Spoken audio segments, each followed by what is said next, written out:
What is going on? I want to welcome you to From Half Court for today, June 14th, 2023. I am one of your hosts, Sean Murphy, alongside my guy, Jeff Iafrady. Jeff, what up, though, my guy? Good to see you, as always, in the mansion. Man, you got to go back in that piano and play a song for us at some point, man. You know what? Eventually. See, if I do it, it'll ruin everything. So I'll get to it someday. You know, it's funny. Someone came up to me the other day and said, Jeff, is that actually your house? And I just said, I don't want to answer it because if I answer it, we'll just act like it's my house. Okay, this is my house behind me. It's daytime while everyone else is in a different time zone. But I'm happy to be here with you, fellas, man. Basketball season is coming to a close, and I'm sad about it. But I'm so excited for the off season, and I'm excited that we get to cover the best moments here on From Half Court. So it's gonna be exciting.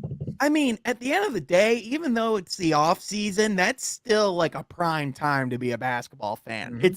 It's weird. There's almost no other sport where one of the best times of the year to be a basketball fan is the month after the sport ends. It's crazy. Yeah. But also joining us today is the Marquette extraordinaire, the man with the fine hair, the man who's a debonair. It's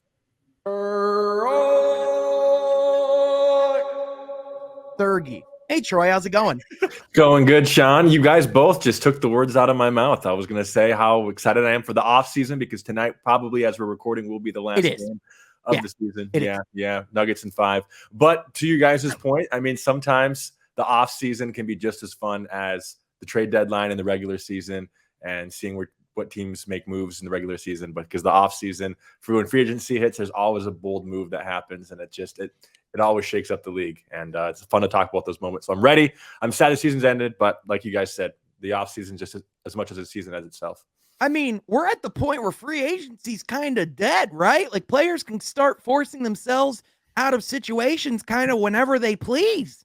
So, I mean, the litany of rumors that we've been hearing, all sorts of different paths and directions that teams are going down, the things that we even know about what the Pistons could potentially do and how that could impact the rest of the league. There's a lot to dive into. And guys, I say we just get right into it because this is From Half Court, where each and every week we talk all things NBA basketball and Detroit Pistons. If you like that, be sure you like this video, subscribe to the channel, hit that mother notification bell so you're not missing any of the content that's coming your way. But also be sure you follow my guys, Troy at TroySergy44, my boy Jeff at Jeff Iafrady, so you're not missing any of the stuff that they have going on. Check Jeff Monday through Friday on Morning Woodward Show, 8 to 10 o'clock. But boys, let's get right into it.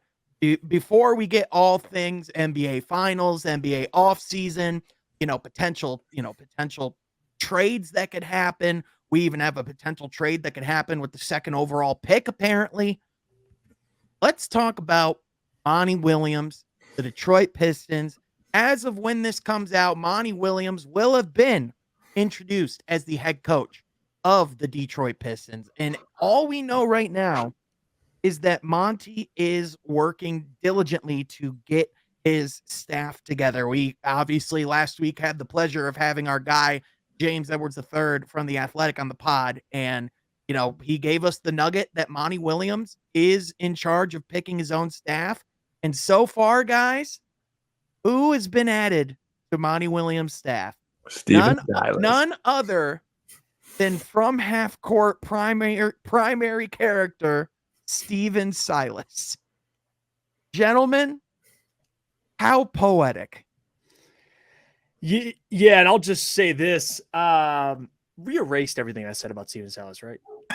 I think we erased all that stuff. Anyway, our qualms with Stephen Silas were as a head coach. Yes. And with the Houston, and I think even towards the end of the season, we started bashing the Rockets more than Stephen Silas. Definitely. So thank you for that clarification, Sean. I'm great at saving face. Yeah, great at saving.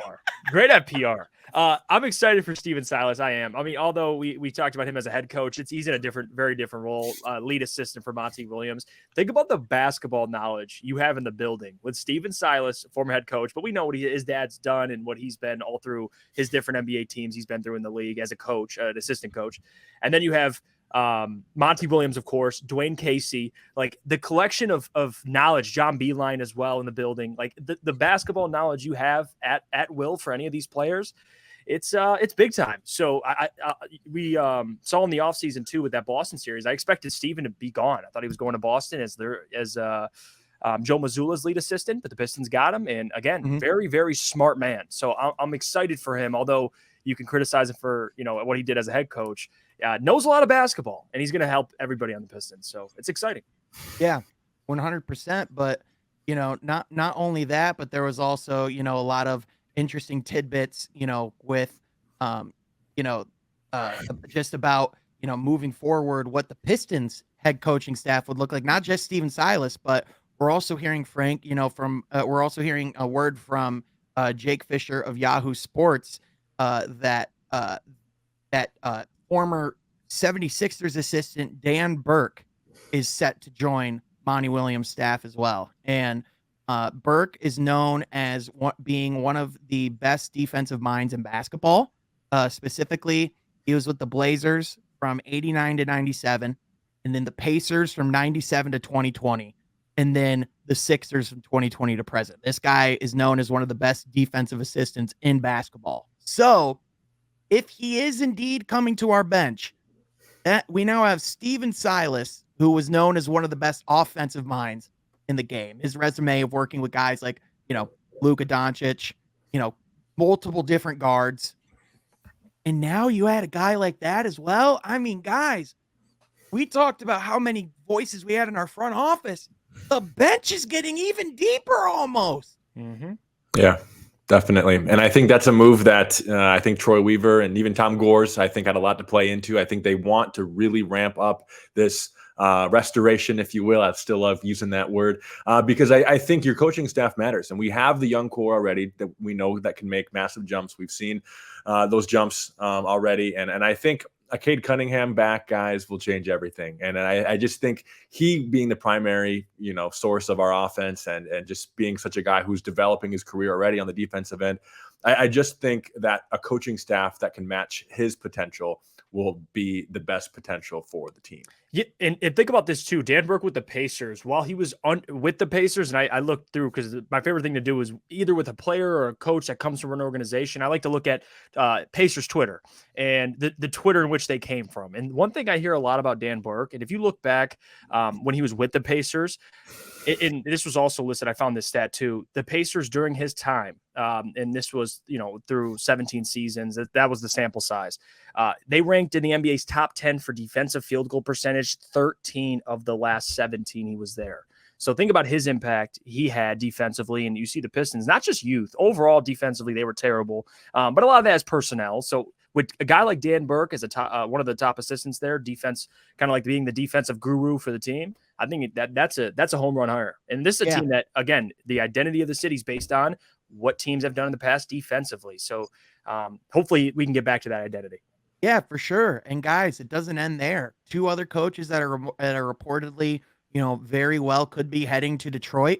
One of them being a guy that you might very well know, one of my favorite random role players in the league throughout the last 10, 15 years, Jarrett Jack is reportedly a favorite to be joining Monty Williams on the bench in Detroit. And then another guy as well, Mark Bryant, who apparently has relationships with Monty and Troy Weaver alike, is also a former player. And then you just start to look at this coaching staff from top to bottom that they're assembling. A lot of former players, a lot of people involved in the game, either through playing or through coaching for a very long time. A lot of people very, fundamental based, very, very morality based, but also like they know their stuff when it comes to basketball. And the fact that, it's one thing to go get a guy like Monty Williams and to go, make that statement, to bring him to Detroit. But like the fact that like these respected, highly touted after assistants are following him there, that has to speak to what's building in Detroit. Right. Exactly. Right? Exactly. Yeah. Good assistant coaches want to go play for or at least want to go coach, for a great head coach. This happens in the NFL with Dan Campbell. I talked a lot about that. You have too as well, Sean. Dan's presence, Like when you're that kind of coach, like Monty Williams, other coaches just draw to you. So even in a situation like Detroit, who many would say, why would you want to go there? Well, Monty Williams is going to build something special, however long it takes. Other coaches want to be a part of that. Jared Jack, by the way, I think the player that he impacts the most, and I don't know how long he'll be here, is Killian Hayes, which I'm very excited for, because Jared Jack, although he was drafted 22nd overall, he still had a 13-year NBA career, and he was on a lot of different teams. Yeah. Still was able to find a role with every team he was on. So I think Jared Jack, just having his knowledge as a former player, which I'll never hate on former players that become coaches. I think that's the trend you see now. Even towards the end of his career too, he was one of the veterans that joined the G League Ignite in the first year of that inception as well. And so for all intents and purposes, a guy who, was kind of a player coach in that area, was brought in to help and develop these players. That was their job on that team. And so now to be, in this situation, and listen, he's probably, these are probably multiple guys now that we're going to have under our staff that we could potentially be looking at having head coaching interviews down the line. And what better young core to work with than Cade Cunningham, Jaden Ivey, and Jalen Duren, and whoever we pick at 5. I mean, seriously, there's so much potential there if you're an assistant coach looking at why you'd want to come to Detroit.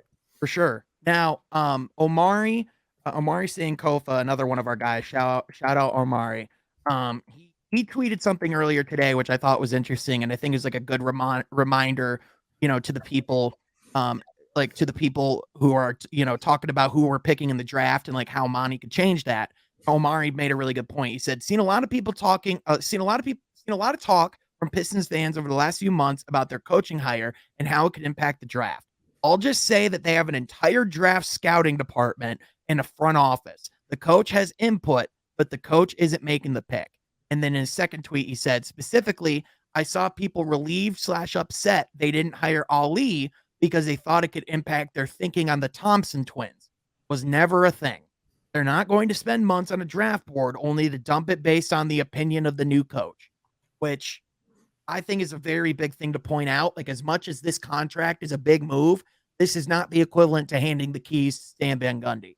Like, Monty Williams will have a significant say, but ultimately he's coming here to trust the vision of who?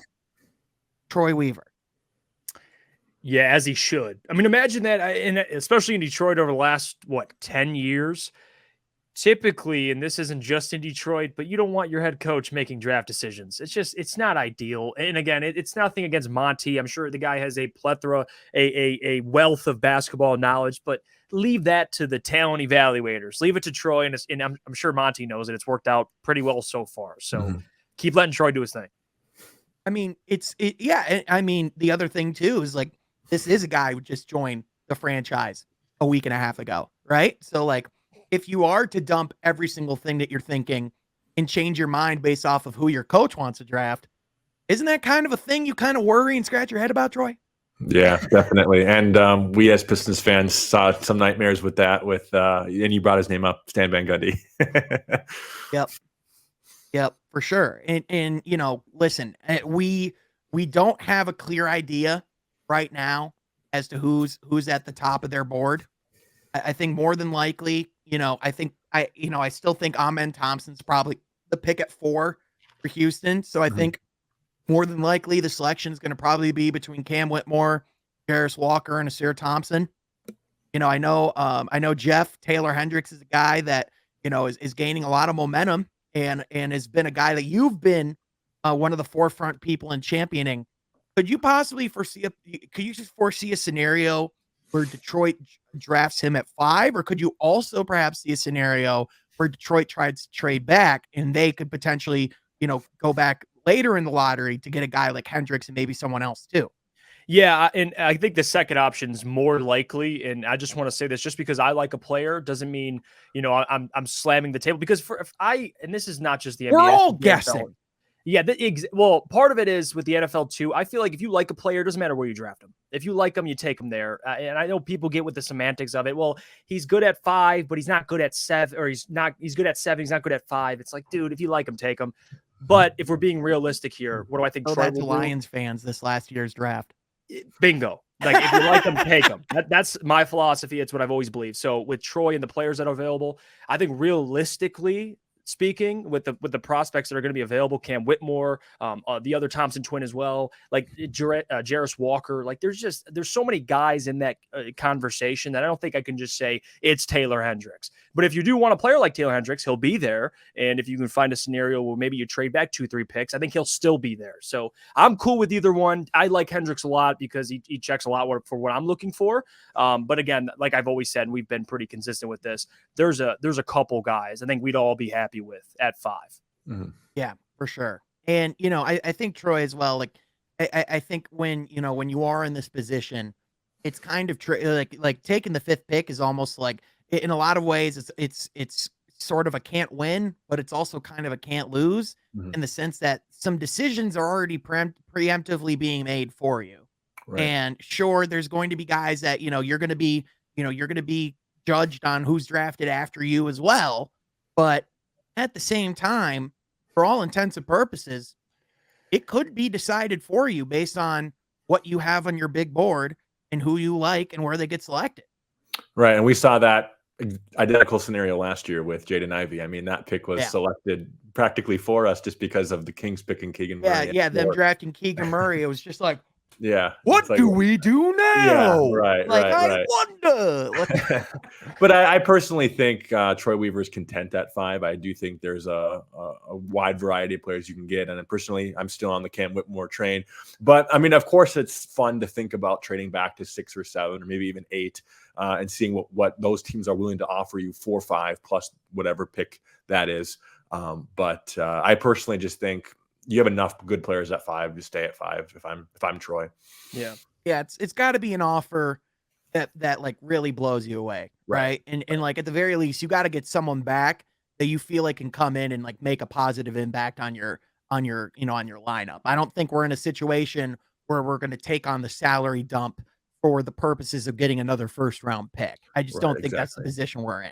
Yeah. So, and nor do I think that I don't think those types of moves are going to be as common going forward with the new collective bargaining agreement, because I mean, if you're going to do salary dumps, you're probably going to have to trade even more assets with them because of the fact that, of these 2 aprons that there's going to be with the luxury tax. Did we talk, like, I know we talked about this briefly last week, but do you guys know about the new collective bargaining agreement and what that's going to look like? Explain it one more time. Yeah. Okay.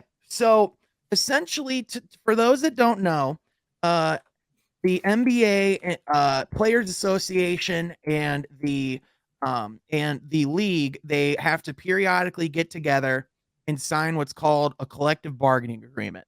And essentially, there is something that's called the luxury tax. And when you get into this point, you essentially are like very strapped on what you can do. Well, the first apron of the luxury tax, you have to pay, this like pretty significant amount. But then the second apron comes with these other stipulations. So not only do you have to pay an insane tax, but you can't trade. I believe you can't trade a 1st round pick in upcoming years. You're not allowed to sign players to a mid-level exception.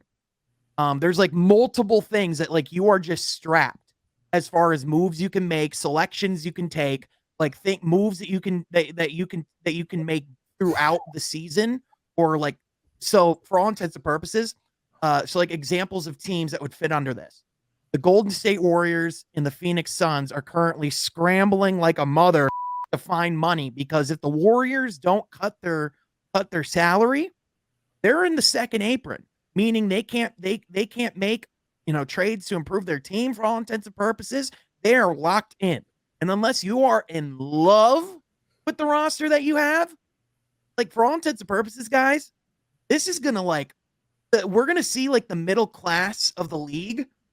Either they're gonna have to take way cheaper contracts to go be on contenders, or you're just gonna see like for example, Denver, they're not keeping Bruce Brown because of that exact same thing. Chris Paul might just straight up be a free agent because of this. So like when we talk about like the implications that this has on like the league going forward, like the collective bargaining agreement just straight up changed how teams are being built going forward. And, you know, it really, for all intents and purposes, if you want to pay that money and you want to keep that type of team together, you're going to have to be very committed because you're strapped. And I feel like the Warriors have been at the forefront of this for a couple of years now. So it sounds like the NBA is just putting their foot down. Yep. I mean, it can be a lot harder to run it back. Yeah. Like the salary cap isn't going to change a whole lot. Like it's still going to look very similar, but you know, it's going to be crazy. Like, you know, yeah. So, all right, here's this. Teams above the second apron cannot use the taxpayer mid-level exception to sign free agents. The exception is only, So like guys like Dante DiVincenzo, he could not have been signed to the Warriors. Joe Ingles could not have been signed to the Bucks. The Celtics would not have been allowed to sign Danilo Gallinari, which, I mean, obviously, like, Gallinari got injured, so that wasn't a big deal. But Ingles and Dante DiVincenzo are both huge players in parts of like what teams are doing. The Kevin Durant trade wouldn't have happened if they knew what this collective bargaining agreement was going to be. Because, I mean, Phoenix is screwed. That put the nail in the coffin for him, getting KD. Yeah. I mean, like the fact. Yeah. Okay. Yep. So here's some of the other things. This is where it gets crazy. In trades, in the second apron, they cannot send out cash in trades. Ooh. You can't even trade cash. So they cannot trade first-round picks that are more than 6 years in the future. The NBA the NBA allows teams to trade draft picks up to 7 years in the future, but that last season will be restricted to those teams, and they cannot make trades in which they take back more salary than they send out. So they are like when you talk about like that is major implications. Like you talk about why Bob Myers just resigned right here because he's saying, I don't want to be the one that has to clean up that salary situation in Golden State because now you're going to have Clay that's going to want to come get his. You're going to have Draymond going to want to come up and get his. You're going to have to somehow look Jordan Poole in the eyes and ask yourself if you want to keep paying him or not. So, Sean, how does the NBA win with this? Because as fans, this kind of sucks if you're fans of these teams that are. Well, to answer your question, Troy. Yeah. This is part of the NBA's design for parity. This is supposed to be the thing that say makes Pacers fans more hopeful. This is the design, and essentially the way that this is going to work is more than likely teams are going to be like very like I heard someone describe how NBA teams are going to be like the Hollywood model now, where you're essentially going to have like your two stars, like your two leading stars. So like for all intents and purposes, for the Pistons, when we talk about decisions to make and who they're going to have to like if they got Wemby in this year's draft, they would have had some awkward decisions to make in a few years because Cade's going to get a max extension, possibly a rookie supermax extension if he's as awesome as we think he's going to be. Jaden Ivey is probably going to want that similar extension. Jalen Duren could command some money. Isaiah Stewart is a pretty valuable commodity. Like you talk about like, you know, going down the list of guys you have to pay and like how you're building out, like you have to be really sure what your foundation is. So like it makes teams like Sacramento and Indiana and Portland, it gives those teams more of a chance because you can just have your two stars that you get in the draft. Mm-hmm. And, you know, it's easier to build that way. Right. So it does promote parity in that sense. But at the same time, like even teams like Cleveland, for an example, what do you do? Because you have all this awesome talent that's really expensive and you didn't even get past the first round.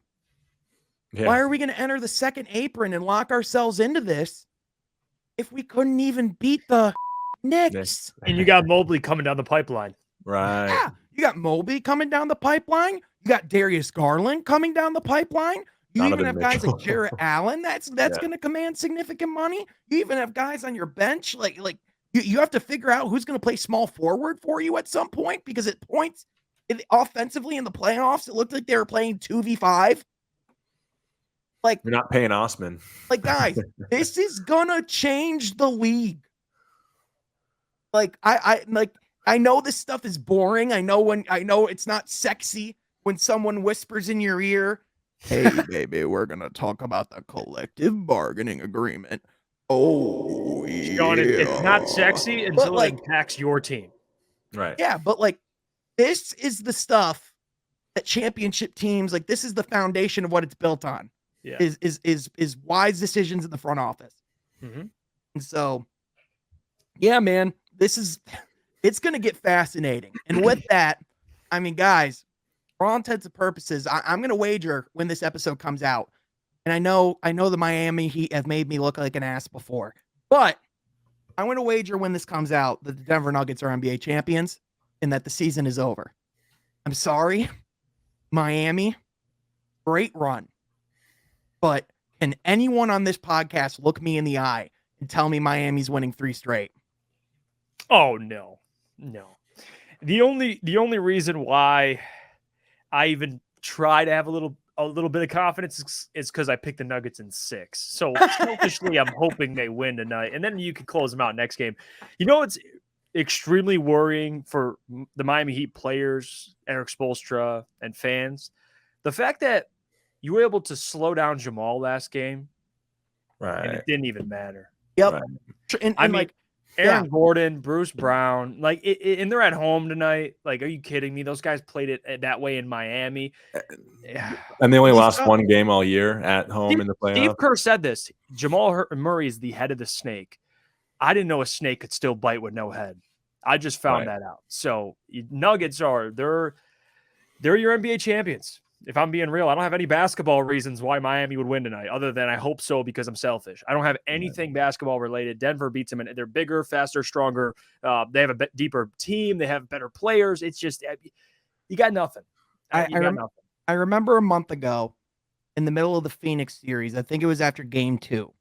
I remember us getting on this podcast, and I remember, I was like, I know, this could blow up in our face, but I remember saying, I don't see another team that can beat this team 4 times. Right. And, when it got to the finals, it was starting to look like Miami could possibly be that team, because the one question after game 2 was Denver's fight, was their resolve. How are they going to respond? Right. And they go to Miami and win 2 straight. And, Troy and I were texting, after I forgot it was after game 3 or after game 4, but Troy was like, man, Jokic is terrifying. And it's like, yeah, he absolutely is. But like Jokic, he's going to be going at any time. But if Jamal Murray is going, this team will not lose. They can't. Because you know what you're getting out of Jokic, on a night-to-night basis. You're getting 20-something, at least 5 boards, at least 6 assists. You're getting a solid Jokic game no matter what. But if Jamal Murray is getting double-digit assists, he's getting double-digit points. Guys, Jamal Murray is averaging a 30-point triple-double these playoffs, alongside Jokic, I believe. And if not, he's close to it. And what I do know is he's shooting 50, 40, 90 these playoffs. Guys, this is a guy who's a borderline all-star in the regular season and then a mega star in the postseason. And this isn't the bubble anymore. This is as high pressure as it gets. Mm-hmm. And he can't be stopped. Doing it from the mid-range too, and how he's facilitating the ball too, like his assist numbers. Oh my God. He's leading the finals in assists right now too. So it's not just his ability to score the ball, but help his teammates find open shots. And KCP's kind of struggled a little bit from the 3 this finals, but he's still finding good shots for him. And obviously when Joker's under the basket, nice lob or tip in or whatever, or finding him open in the mid-range as well. So I mean, yeah, you're right, Sean. You said everything that one of us could have said about when the 2 are hot, there's no stopping them. And Yeah, you know what's 100%. you know what's even more unfair about Jamal? The fact that his lack of even playoff, like I guess big picture experience. I mean, he hasn't played since the bubble, and he played well in the bubble, but this isn't the bubble. And he comes back off an ACL injury and shoots 50, 40, 90 on 20. What is he averaging in the playoffs? 26, 6, and 7. Like you could argue Jamal Murray and Jokic are the best, point guard big man duo. They're the best guard big duo since Shaq Kobe. I'll just say it. I was just gonna let you. I was giving you the alley-oop. I was like, I'm just gonna say it. Like they've been Shaq. getting the Shaq and Kobe comparisons. Guys, I'm just gonna tell you right now, they're more dominant than Shaq and Kobe because, like with Shaq and Kobe, there were certain limitations to their game. What's the limitation in Jokic's game? Nothing. None. The defense, maybe. That's it. And even this version of Jamal, he's a better playmaker than Kobe was when they were playing together. Right. He's more efficient too, to be fair. Yeah. He Kobe wasn't a playmaker. He was a scorer. He wasn't his thing wasn't to set up other guys, right? Like he could set up Shaq, like they could get in the pick and roll. But like the dangerous thing about this team is, all right, let's say you blitz Jamal Murray. That could open up Jokic. But also, who else are you going to leave open? Are you going to leave open Michael Porter Jr.? Even though he's been a no-show these finals, who stepped up? Guys like Bruce Brown, who we know on this podcast was going to do something this finals. We knew it was only a matter of time. But guys, Aaron freaking Gordon. That guy from the Orlando Magic? I believe we talked about that trade on the podcast. I believe we were doing the pod when that trade went down.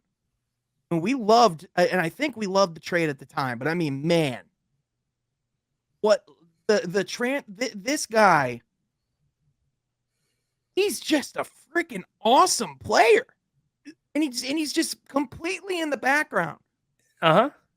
And I feel like Aaron Gordon, or I know that Aaron Gordon, the way he approaches it and just approaches basketball on his unselfishness, his team first mentality, that just kind of speaks to what Denver is as a whole. Like that's just their entire team. Like you kind of mentioned, if you're blitzing Jamal, there's about 2-3 other guys that we can count on to beat you besides Jokic that can hit knockdown shots that are great role players. Bruce Brown off the bench. So with Aaron Gordon, all I got to say is at least you finally got your revenge on Dwayne Wade for giving you a damn 9 in the dunk contest. It took a while, Aaron Gordon, but it finally came. Troy, from slam dunk champion to NBA champion. Aaron Gordon, I mean, he went from a potential future all-star, probably could have had a very like Blake Griffin-esque career, make some really flashy plays, hit some really high-scoring point games, but never quite be good enough to get to the finals. But I mean, he immediately bought in to the role that he could play in Denver. And I mean, just from the sounds of it, I mean, from the coaching staff to the players, I mean, this is the makings of a potential dynasty going forward. And I don't say that lightly. Right. You're absolutely right, Sean. And I think just how aggressive he's playing on the offensive end has been something I've been impressed with Aaron Gordon this finals. I mean, the guy is not afraid to get dirty down low and to score the ball. I mean, especially it has to be a little bit intimidating having Joker on your team and you want to make sure he has touches and stuff. But when you are that confident in your ability to score in the paint and to grab offensive rebounds as well, too, props to him. He and then on the defensive side, he wants Jimmy Butler. Right. He wants the smoke. Not many people want Jimmy Butler, believe me. Yep. And I remember last playoffs, like looking at Aaron Gordon and this scrappy Denver team without Jamal Murray. And we were just like, man, if Murray was in this lineup, I can only imagine what heights this team can reach. And I mean, we're witnessing it. And, the only natural thought you could have going forward, I mean, outside of Phoenix, who's the threat for this team in the West? What's to say they don't just get back here again next year? Unless the Suns can do something awesome with Kevin Durant and Devin Booker, who's stopping them? Even then, go on, Trey. I was to say I would love a Giannis Joker finals, but even then, I feel like the Bucks would be exposed. So yeah, and they were by Miami already. You know what matchup I'm excited to watch, by the way? What's that? I'm going to be glued to my TV the first time Jokic and Wemby play. Yeah. I'm going to be glued to that. It is going to be, I mean, guys, we're just going to be spoiled for years to come. And the Nuggets have the advantage immediately over the Suns because the Suns just hired Frank Vogel. Like, they have Frank Vogel. They got to do some soul searching as a team, find out they can get some role players around Frank Vogel, the franchise head coach. Can't wait to see what he does in Phoenix. But even regardless, let's say they win 50 games and make the playoffs, they're a top 3 seed. Even if you face Denver already has cohesiveness. They have the best player in the entire series, and they're going to have a better overall team regardless. And they have a team that just went and won an NBA championship. So even though they might be a contender to the Nuggets in the West, I don't see a team beating Denver over the next. They could run this back. They could be a 2-3-time NBA champion. I don't think this is just it for Denver. I think they have a bright future ahead of them. It's going to be scary to deal with them. It's going to be a scary team to deal with. And we didn't see this team coming up until maybe 2 or 3 years ago when they were being competitive. But I mean, we saw this team in 2019 lose to Portland in the semis, and we saw this team go to the Western Conference Finals, I believe, in the bubble, right? They were in the finals against the Lakers. So that was kind of one of the big things. Okay, this team could be serious. But when we were looking at Giannis, winning championships over the next, this was going to be his decade, right? And it still, very well could be, to a degree, but how much of a potential this team is to be a dynasty, I didn't think I saw this coming. I don't know if you guys did yourself. I think I would say Giannis might be the most dominant athlete in the NBA. I think Jokic might be the most dominant basketball player in the NBA. Like, you talk about, like, just like the overall, like Giannis is borderline untouchable. Like, do not get me wrong, right? But at the same time, Jokic, from a skill perspective, right, with everything he can do, we might not have seen a more talented basketball player than Jokic up to this point. Like, genuinely. Mm-hmm. The skills is what makes him, I think, his greatest benefit. Yeah, the basketball IQ, like that, what he does at his size with his lack of athleticism, how great of a player he is. His brain's a supercomputer. Yeah, that speaks. It's kind of like, and LeBron kind of gave him that credit too when he talked about it. Like, we see LeBron control the pace of a basketball game and dictate, what kind of basketball he wants to play, and everybody just follows. Jokic is doing that. He's been doing that in the NBA. So the fact that he's doing it on the biggest stage and he's the best player on planet Earth, he's going to be a problem. I think you phrased it perfectly, Sean. Giannis is the most dominant athlete, but I agree with you. As a basketball player, even Eric Spoelstra got mad at Ramona for asking that question. It's like, what do you mean? How do you stop Jokic? You can't. There is no way. You can make it difficult, but he'll still find a way. Yeah. And I mean, I understood what Ramona was saying, because, you really do, like they are more dangerous when Jokic is creating opportunities for other players. And I do believe, to a certain extent, that they were at first trying to dare Jamal Murray to beat them, but then they made the mistake of, oh crap, we let Jamal Murray go out and beat us. Oh wait, this guy actually can do that. Oh yeah, that they found out quickly. Yeah, 100%, man. And it's just, listen, it's going to be a bummer when we don't have the NBA to watch. I know this for sure. I've been watching some WNBA, guys.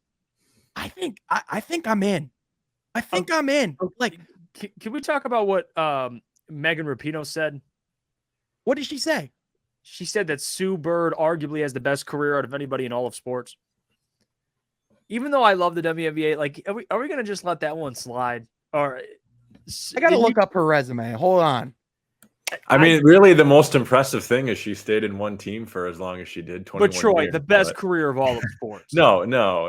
All of sport, not even just the WNBA. All right, hold on. Right. All right, hold on. I know that sounds ridiculous, but all right, listen to this resume. Because if you're thinking only professional sports, I'm with you. But every level, listen to this. You ready? Bird has won a joint record 4 WNBA championships, 5 Olympic gold medals. 5. Right. That's 15. That's 20 years. I'm sorry. Yeah. 2 NCAA championships and 4 FIBA World Cups. Like, She dominated the world stage. She dominated the league. She dominated college. She dominated high school. She dominated middle school. She dominated elementary school. She was balling in the womb, Jeff. Well, she was dunking in the uterus, Jeff. You know what? You may be correct. You may be correct about that. But I want to speak on the comment itself. Okay. I think Sue Bird is a tremendous basketball player. I think, what Megan was saying in big context, you could argue she's the greatest, had the greatest career for a woman in all of sports. It's hard to compare the two because the level of competition is just so much different. But to your point, having 5 gold medals, I don't care if you're a man or a woman, that's an accomplishment within itself. So, well, yeah, listen, I'm not freaking out about it. I just thought it was interesting. That's all. No, that's fair. And listen, there's just also there is also, like, you talk about, like, the the level of competition that's valid. It's just the other thing is the women's game is, like the men's, we forget how far of a distance there is between, the NBA and the WNBA. Like, the WNBA only has 12 teams. Right. It's so, yeah, right. I mean, it started 25 years ago. It literally started like a year before I was born. Right. WNBA players or teams are having to cut some of their players, not because they're bad, but because they don't have a roster spot for them. And then they're out of the league, which is sad. Like, I think we really need more WNBA teams, guys. And why not bring one back to Detroit? Bring back the Sparks. I would love the Shock. Thank you very much. Shock. I meant Shock. LA Sparks. I'm sorry. Hey, you're okay. I was like, don't make me go full insano on your ass. No, I remember watching their championship. Bill Lambier was the I was coach. gonna say Bill Lambier would be disappointed. I feel like Caitlin Clark is going to be huge for the WNBA. Yeah. Like, I think she's going to stay in college as long as she can because it's currently the bigger stage and probably where she can make more money right now. But when she gets to the league, we got Brianna Stewart, we got Sabrina Ionescu, we got Candace Parker. We got everyone over at we got Asia Wilson, the Las Vegas Aces. I mean, man, WNBA is going to start to get good. Well, think about how much money Caitlin Clark would be offered to play overseas. It is like, I get, like, if I'm Caitlin Clark, if she wants to stay in the U.S., fine, but the money that would be thrown at that woman to play. I mean, yes, but Jeff, you also got to remember Brittany Griner just happened. Well, maybe not Russia. Okay, let's not go to Russia. But if there's anywhere else but Russia or Ukraine that you could potentially play basketball in, we could discuss. Yeah. They could go to safe places like China or like. All right, you know what, Caitlin Clark, don't go anywhere. Yeah, don't do it. Don't actually do it. Like, I'm just saying, like, it's not like there's only one dangerous country out there. Like, but anyway, I mean, in all seriousness, she'd probably be fine. But, guys, enough WNBA for now. Let's get back to the league. Let's get back to something I wanted to talk about. I told you guys a little bit before the pod. Let's start with some season superlatives, and let's start with some predictions. So, let's start with the team. What's the team you had the most fun watching this year? What was your number one league pass or like you had the opportunity to catch them? What was one of your most fun teams? I'll go first because I didn't tell you guys about this question before. I just came up with it. I'm going to go with the Oklahoma City Thunder. I mean, Jalen Williams, Josh Giddey, Shea Gilgeous-Alexander, Lou Dort, everything that they were doing this year. And then you talk about, Chet Holmgren coming into the mix next year on top of the 8 picks they have, and probably this draft alone. I mean, their uprising this past season, guys. It was like watching SGA become a first team All NBA player. Mm-hmm. Oh, it was art. So, to nobody's surprise, I'm going to go with the Lakers for the obvious reason. But there's more to it than just LeBron. And let me explain. So, I had the most fun watching the Lakers because, selfishly, I love drama. And what I got to see in LA this year, and not because it was, Sean, I wasn't going to say anything basketball related. This is all just for the drama, for LeBron, Russell Westbrook. You're in it for the tea. Yeah, absolutely. Now you know where I'm going with it. For the tea. and I enjoyed it. Now, I enjoyed watching LeBron obviously break the scoring record. That was part of it too. I was watching a lot of LeBron this year. But in general, the T before the trade deadline, and then what happened after the trade deadline, from them being under 500 to being slightly above 500, making the playoffs, and the run they went on in the playoffs.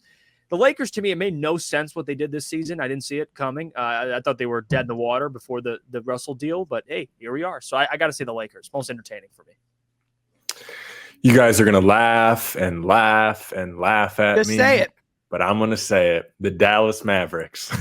Because Luka Doncic, baby. Guys, I just love Luka. I love Luka. When they got Kyrie, I thought maybe something could maybe happen, but then the total opposite happened. But even when the total opposite happened, when they went on that just awful last 10 games of the season, that was still kind of entertaining to watch. I mean, I have no ties to the team. I'm not innerly connected to the team, but I just love Luka. I wanted him to make some kind of a run after going to the Western Conference Finals last year, but not even a play-in spot. So, but it was still what fun. I'm gathering from Luka this did segment. put up some great numbers this year. So what I'm gathering from this segment is I picked a team that genuinely was fun to watch this year, and you guys were masochists. I just want the T. That's all I want. I had to watch Pistons basketball. Listen, individual players, it was great. 17 wins, wasn't fun. No. So I thought, why not take off the steam a little bit and look at a situation that you could argue is worse than the Pistons? And that's why I went over to LA and I went, you know what? Let's turn this on. Let's see what's going on over here. I like it. All right. Okay. All right. This segment is called buying and selling. After this season, which player's stock are you buying? And after this season, whose stock are you selling? Can you go first, Jeff? Yes. Okay. So player stock I'm buying very easily. Cade Cunningham.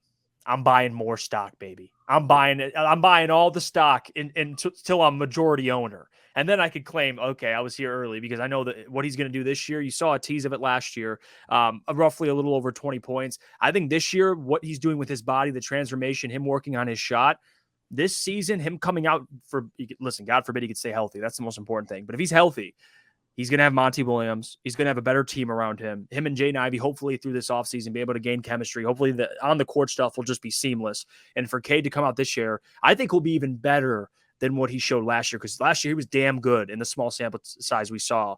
But I think there's a whole nother step he can take. So this year I'm buying a lot of Cade Cunningham stock, and I'm selling all my Chris Paul stock.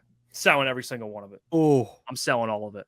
I'm done. Chris Paul, to me, at this point in his career, I love Chris. Hall of Famer, I would say. I mean, can't he at least competently run pick and rolls though? You're selling all of it. That man, you're treating like Chris Paul's Radio Shack to you. That man. Okay, he's not the worst point guard, but he's cooked. And I think he could go if he wants to go to a team that he could just take he could be a third, fourth guy. But even third, he didn't even play well.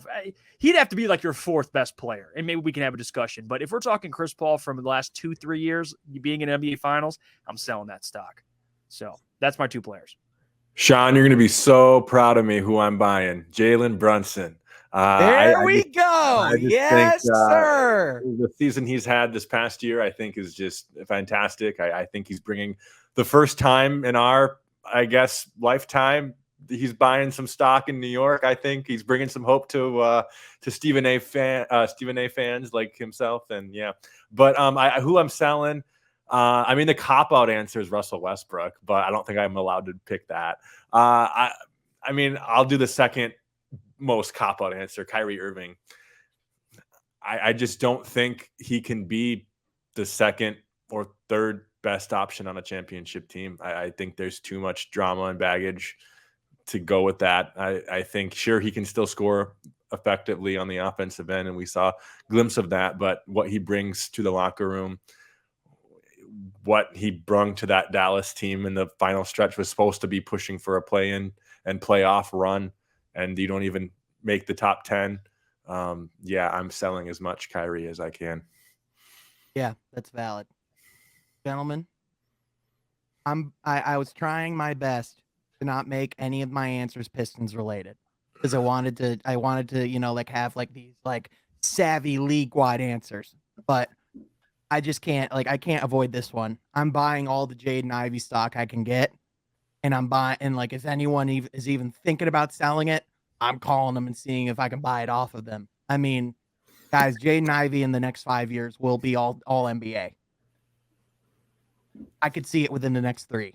I mean, you talk about the physical gifts of Ja Morant and other guards we've seen.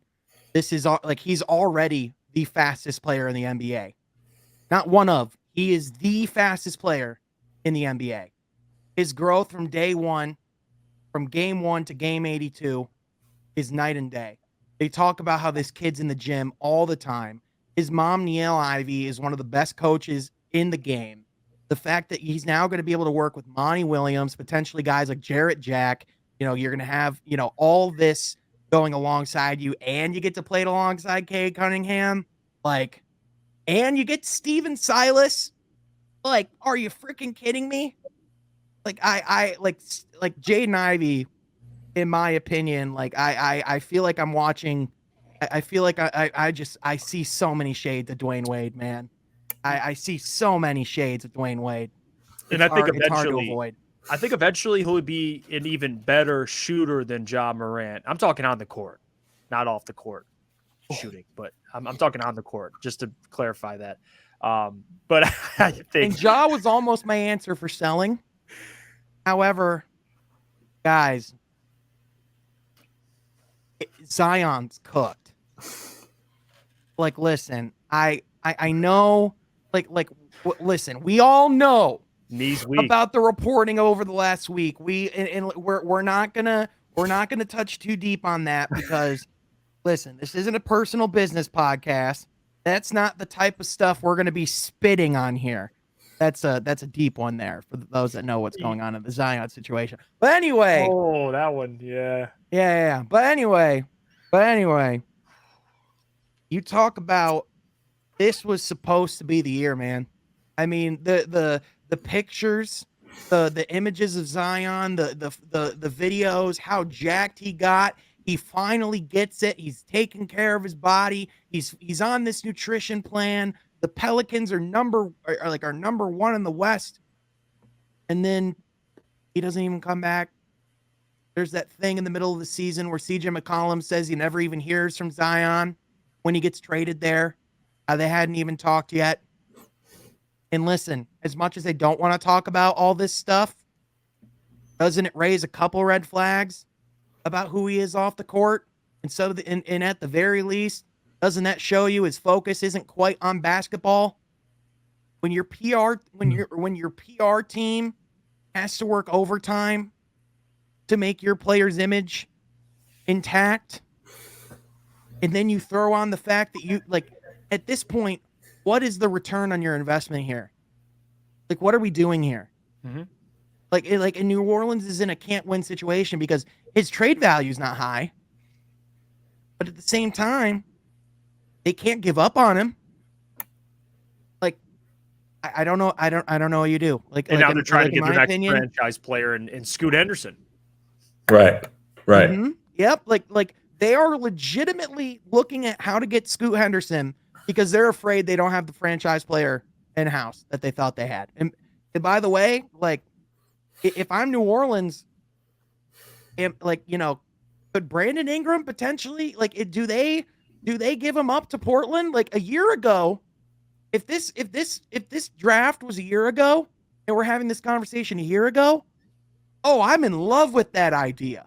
Zion coming back healthy, play with a guy like Scoot Henderson. These guys are going to be dogs together.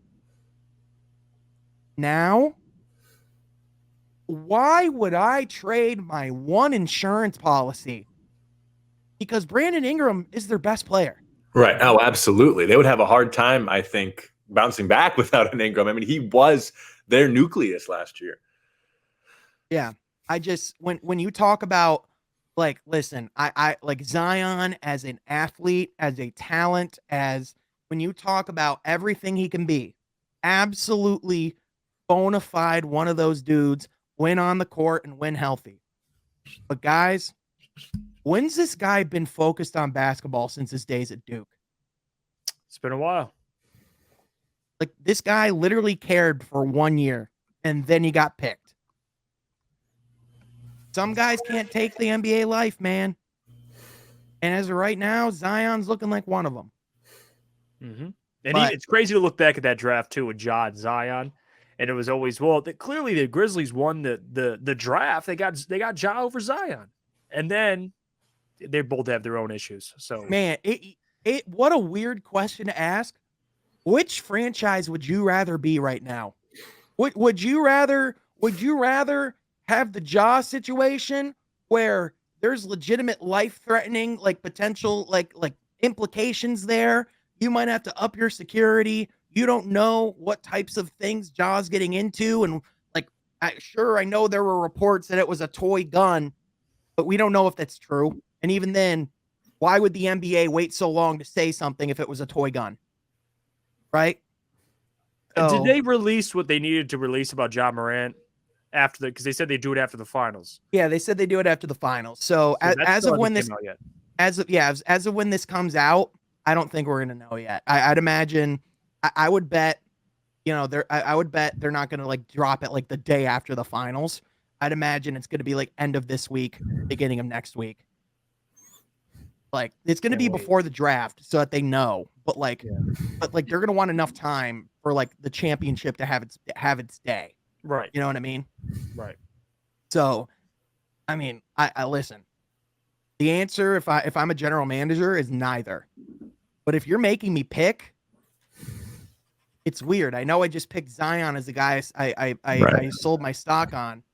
I think I'd still pick the New Orleans Pelicans just because of the gun stuff. But again, like, I'm not selling my stock on Ja before Zion right now either, because I know Ja, and I know that contradicts itself in a sense, but it's like, that just tells you it's like it's a can't win situation.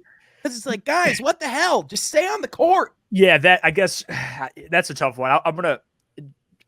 I guess I'll go with Ja, because at least Ja doesn't have the injury side of it, which you can't control. I can at least try to control what they do off the court and help them.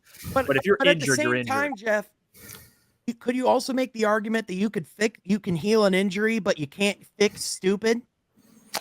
And beyond Ja too, I don't know if that's like, you know what I'm saying? Yeah, no, you're screwed either way. You're screwed. Yeah. Like you don't really have any insurance piece with Memphis at all. I mean, Dylan Brooks is going to be gone. I mean, you don't really have. I mean, Desmond Bane maybe is your insurance policy, but I mean, Memphis, I feel like outside of Ja is in such a worse position than even New Orleans is without. I mean, if Jaren Jackson Jr. was more was more consistent, I would disagree with you.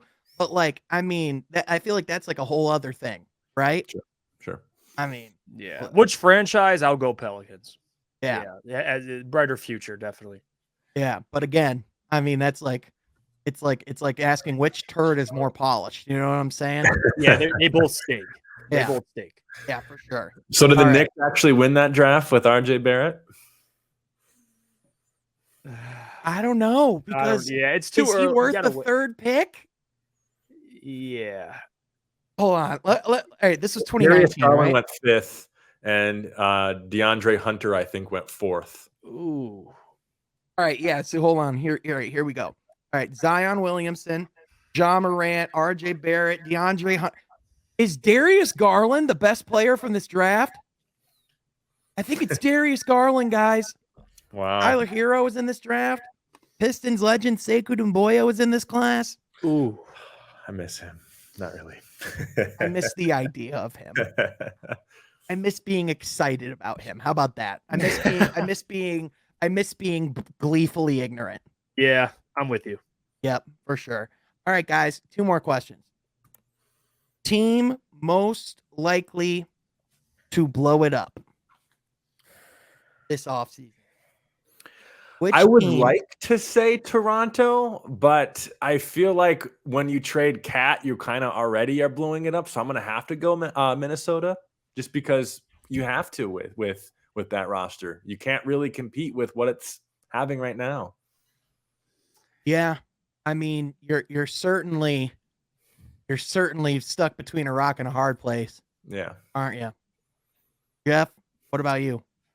Man, that's a tough one. Because I was going to say the Toronto Raptors. I mean, Fred VanVleet just declined his player option. So assuming, some deals get done, but even then, are they truly rebuilding? Blowing it up, I think of complete decimation, trading everybody away. I think Minnesota makes the most sense because you would essentially, I think everybody's available but Anthony Edwards. So that probably is more likely the best pick. But besides that, I don't think Portland's going to blow it up, although that was a discussion there with Dame. I don't think that's happening. So I'll go with Minnesota too. I'm with Troy. I think that's a great one. Let me throw out another one, guys. How about the Wizards? Just brought in a brand new GM from the Los Angeles Clippers. A guy who's known to be a very legitimate basketball mind.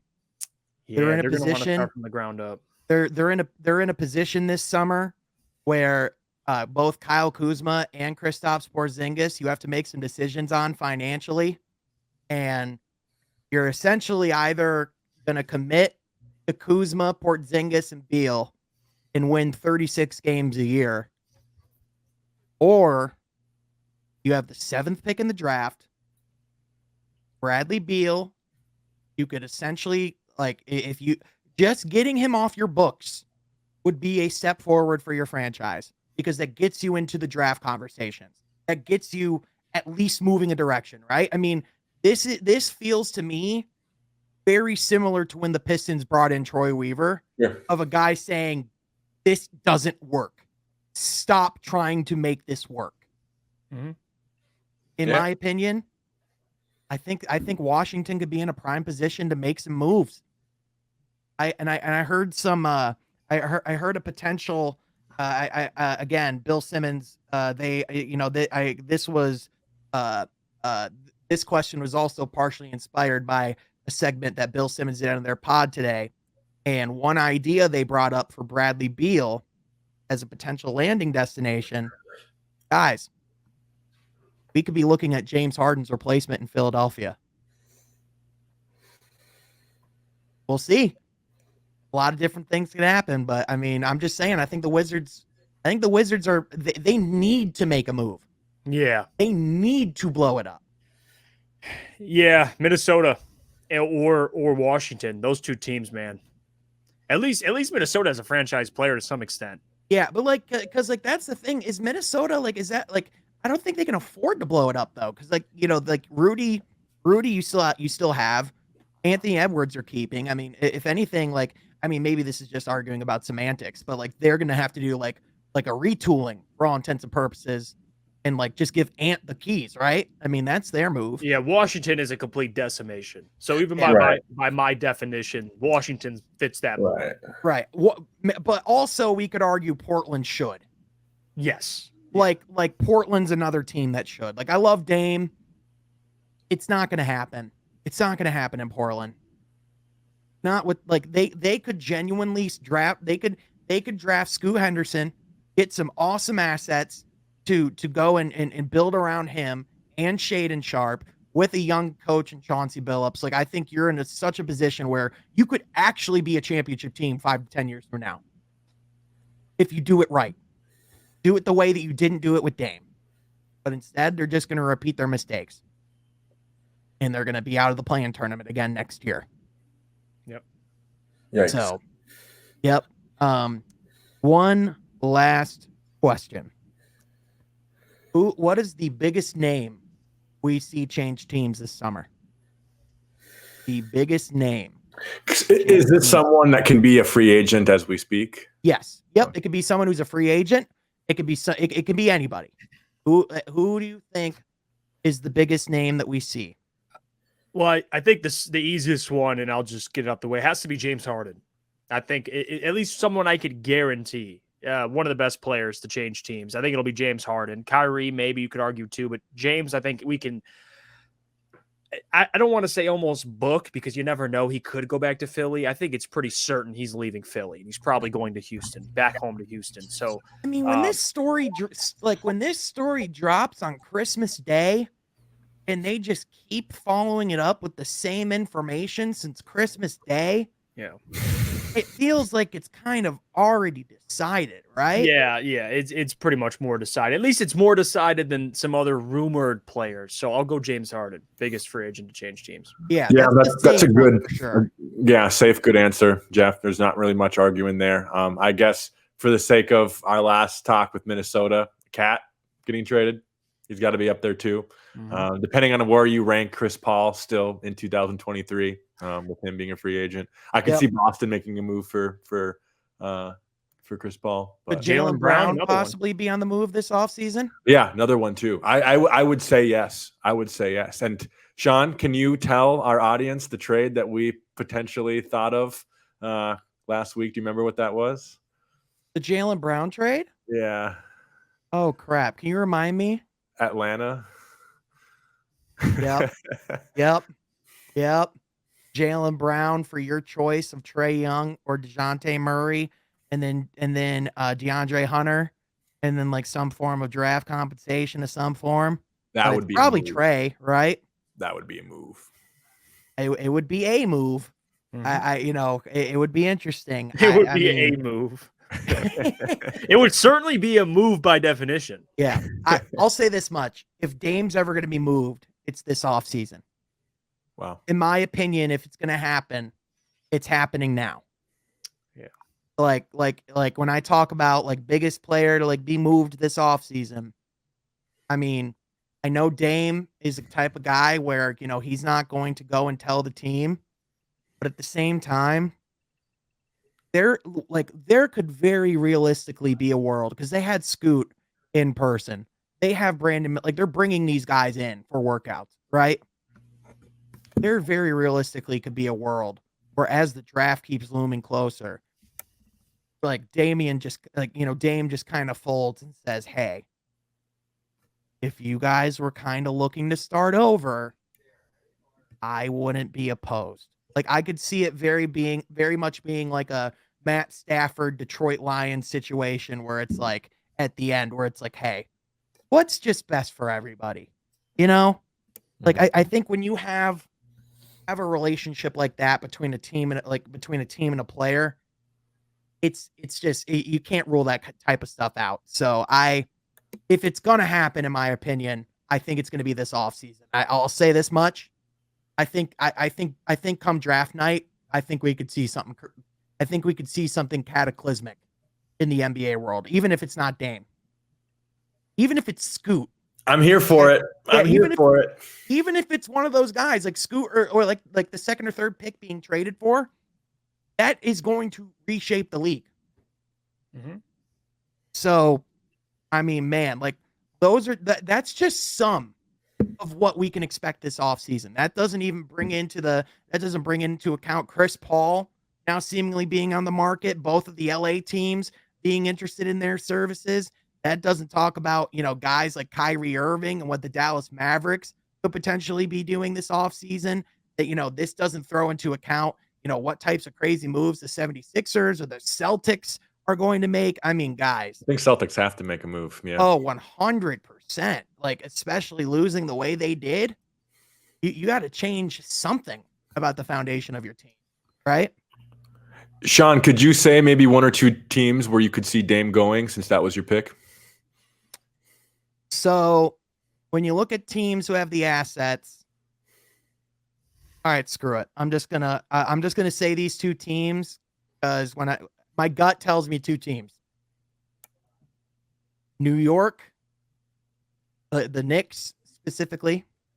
I mean, all the assets they have, they're primed to go trade for a star. And then look out for the Miami Heat. That seemed like Dame's talked publicly of, if there were teams he'd like to play for, Miami's one of them. And if you're Dame Lillard watching this team in the finals right now, it'd be hard to not at least ask yourself, am I the missing piece? Because Dame could legitimately be that missing piece for them. He can be the missing piece for a lot of contenders. Yeah. But like Miami in particular, this is a team that's gotten there twice. They talk about having a guy that can take you over the top like Dame. Yeah, they need Dame. They had 2 points from their backcourt last game. So, yeah. If I'm Pat Riley, I am working like hell to make that happen this offseason. Like hell. Mm-hmm. And listen, I know their asset suite isn't the sexiest, but again, if a player's interested as well and makes it known that he has interest in going there, players can influence deals and make things happen, right? We've seen teams take deals that they weren't in love with. So I'm just saying, like teams are going to be like we all know teams are picking up the phone every offseason. But when you got a guy like Vic coming into the league, you have a guy as dominant as Jokic. Now he's looking. You have guys like Giannis Antetokounmpo and Jason Tatum, Joel Embiid out east. Like, if you want to contend, you have to come loaded. And and with the way and like we talked about earlier, the way the rules are changing, it's only going to get crazier, guys. Yep. Can't wait. Same here, man. Same here. This was fun. Some weeks were like just stupid and goofy and like, go on tangents. This one was like a in the weeds episode. This was fun. I liked it. It was educational, we saw some opinions in there, but we learned. I feel like we all learned something new today. A lot of things new. Collective bargaining agreement. I can now do a TED Talk on it. Yeah.